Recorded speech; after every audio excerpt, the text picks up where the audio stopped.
Thank you for tuning into our podcast, Canal Days, what life was like in the industrial Connecticut River Valley of Massachusetts. I am your host, Carrie, and joining us today is Holyoke's very own local historian and creator of the historical tours of Greater Holyoke, Robert Camus. He personally offers and leads public and private tours, as well as presentations of historical sites within communities throughout the state of Massachusetts. Currently, the communities he has chosen to focus on this year are Holyoke, Chicopee, South Hadley, and East Hampton, and also Granby and Amherst as well. His tours spotlight local canals, reservoirs, cemeteries, and churches, as well as various parks, streets, and selected historical houses within each community. In today's episode, we'll be discussing the Grace Episcopal Church in Amherst, Mass. So, tell us about the history of the church. Alright, we're going to talk here about the history, of course, and it's an old history. This church was made in 1866. And if you want to find us on 18 Boltwood Avenue in Amherst, Massachusetts. Now, we're going to talk about the stained glass along the way, and how to find more about them, and then what the actual church building is made out of, and how it fits into its community. Now, history-wise, next door to it, there's down Spring Street, which is in the back, slightly to the right, is the old parish house at 16 Spring Street, and it's from 1914, and it's in the Tudor style. So, besides that, they also have the rectory.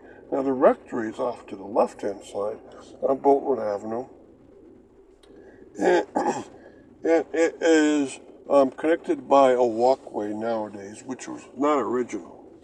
So it has a rectory in a house very close at hand.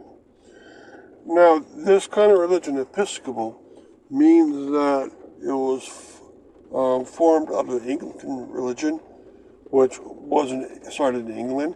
And when people came to the United States, they had the same religion but called the Episcopal. And it's a very popular religion with the British Americans, and it's still a very popular religion around the country.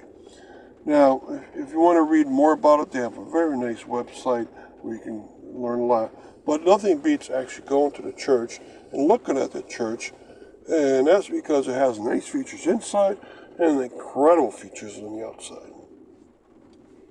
And tell us about its stained glass and how to find out more information about them.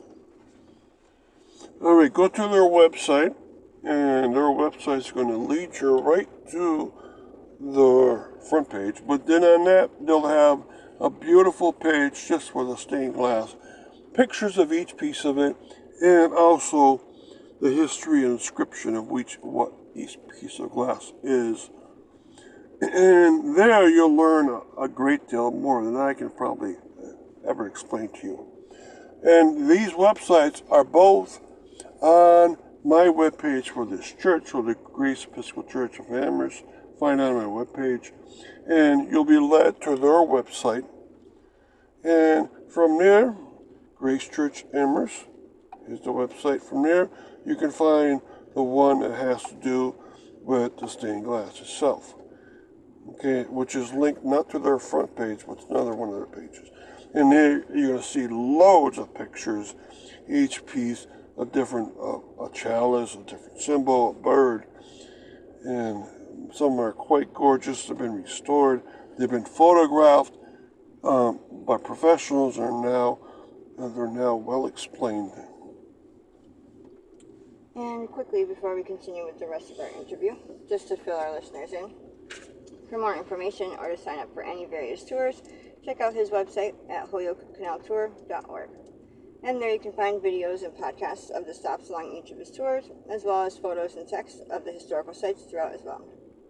And for private tours and other inquiries, you can email him directly at bobcat4214, capital B, @yahoo.com.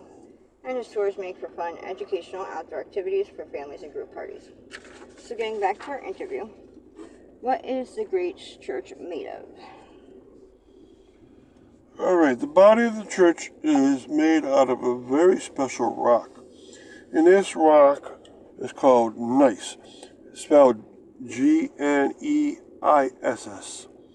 And it's a very nice, exquisite looking rock. It looks a lot like granite because parts of it are granite, but some pieces of it are just sedimentary rock that are blended into the granite. It's a metamorphic style rock, which means middle pressure, and thus it has pieces of the lowest pressure called sedimentary rocks, it has pieces of heaviest pressure, the granite, which is called igneous rocks, and then it's put under some pressure when they meet, and it's called metamorphic rock. And the gneiss in this church was quarried in a nearby town to the east called Pelham. Up in the hills, there used to be a mine, and one of the mines was of a gneiss rock. And sure, you call it nice, because it's a great looking church the way it is. And if you go up very close and feel it and look at it close, you can see that some pressure marks on it, which is from the original rock being formed millions of years ago. And it's quite a gorgeous look. A lot of people, when they walk by or drive by, they can't help but to look at not only the rock, but all the exquisite details of the stained glass and a nice steeple and rectories. And how does the Grace Church fit into its community? It fits in fairly well. It's not an ultra-liberal kind of church like the Congregational Church and Unitarian Church would be. It's somewhat in between the stricter religions like the Baptists and Catholics. So the Episcopal Church fits in very well into Amherst.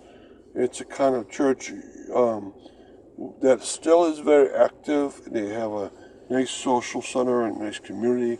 Their webpage is very interesting and well maintained. Has more than stained glass on it, but that's great. But you can read about all the social programs it has. The Grace Episcopal Church gets a great thumb up from everyone that walks by it, and it blends very well into Amherst, Massachusetts, which already has a lot of gorgeous buildings around, especially in the center of town.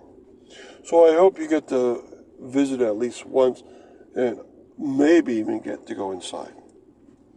And thank you, Robert, for educating us on your tours and historical topics of your expertise. And of course, we want to thank our listeners for tuning in. And check out a large selection of our other podcasts at his website, as well as on SoundCloud.com. And be sure to stay up to date with new podcasts and videos posted daily.